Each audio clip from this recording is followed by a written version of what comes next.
बिस्मिल्लाहिर्रहमानिर्रहीम। पिछले कुछ सालों में उत्तर प्रदेश समेत भारत के अलग अलग राज्यों में गवर्नमेंट ऑफिशियल्स की तरफ से गैर मान्यता प्राप्त मदारिस को बंद कराया गया था। नोटिस भी इशू किए गए थे। इस सूरत हाल के बीच में जमीयत उलमाए हिंद सुप्रीम कोर्ट गई थी मौलाना अरशद मदनी साहब की क़यादत में, और हमने सुप्रीम कोर्ट में जाकर के ये बात कही थी कि भारत के संविधान के आर्टिकल 29 में स्पष्ट ये अधिकार माइनॉरिटीज़ को मिले हुए हैं कि वो धर्म के आधार पर या लैंग्वेज के आधार पर अपने रिलीजियस इंस्टीट्यूट बना सकते हैं। उसमें गवर्नमेंट किसी भी रूप में कोई हस्तक्षेप या मुदाखलत नहीं कर सकती है। चुनांचे सुप्रीम कोर्ट में DY चंद्रचूड़ जी की बेंच ने 21/10/2024 को उत्तर प्रदेश समेत भारत के सभी राज्यों में गैर मान्यता प्राप्त मदारिस को बंद कराने के संबंध में जो भी नोटिस इशू किए गए थे उन सबको स्टे कर दिया था। उसके बाद उत्तर प्रदेश में विशेष सचिव उत्तर प्रदेश की तरफ से एक पत्र के माध्यम से 20 दिसंबर को एक डायरेक्शन जारी किया गया था,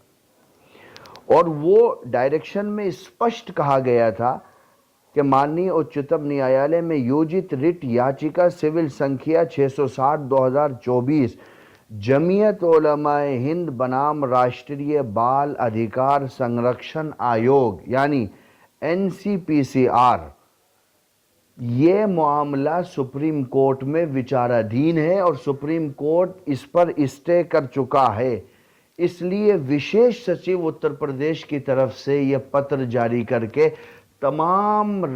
राज्य में तमाम डिस्ट्रिक्ट के जिला अधिकारियों को यह निर्देशित किया गया था कि वो नोटिस जो पहले दिए गए हैं उन तमाम नोटिस पर फिलहाल रोक लगा दी गई है। सुप्रीम कोर्ट के जजमेंट के बाद और शासन के पत्र के माध्यम से डायरेक्शन के बाद अगर किसी भी जनपद में कोई अधिकारी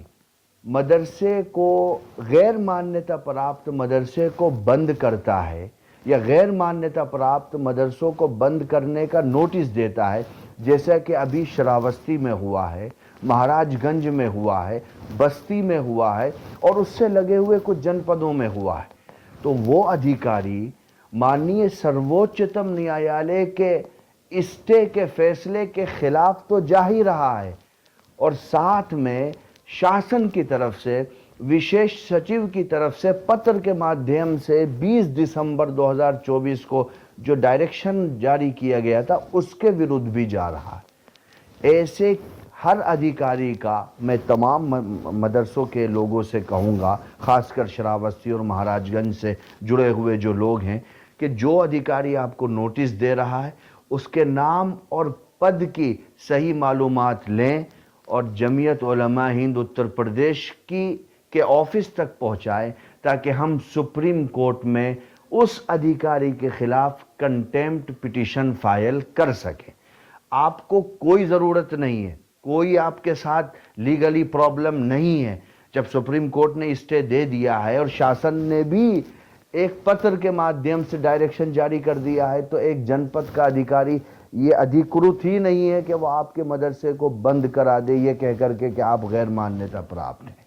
हमने इस पर एक पूरा लेटर भी तैयार किया है, आपको हमारे ऑफिस सेक्रेटरी साहब मुहैया करा देंगे। लखनऊ में जमीयत उलमा हिंद उत्तर प्रदेश का जो ऑफिस है वहाँ से आप वो लेटर ले सकते हैं और अधिकारियों को दे सकते हैं। उसमें मैंने सुप्रीम कोर्ट का जजमेंट की कॉपी भी लगाई है, इस डायरेक्शन की भी कॉपी लगाई है। मैं समझता हूँ कि इंशाअल्लाह इस लड़ाई में हम जमीयत उलमा हिंद उत्तर प्रदेश के सदर मोहतरम की क़यादत में मजबूती के साथ आगे बढ़ेंगे और कानूनी तौर पर हर प्रॉब्लम को सॉल्व करेंगे। अल्लाह ही हमारा हामी व नासिर है।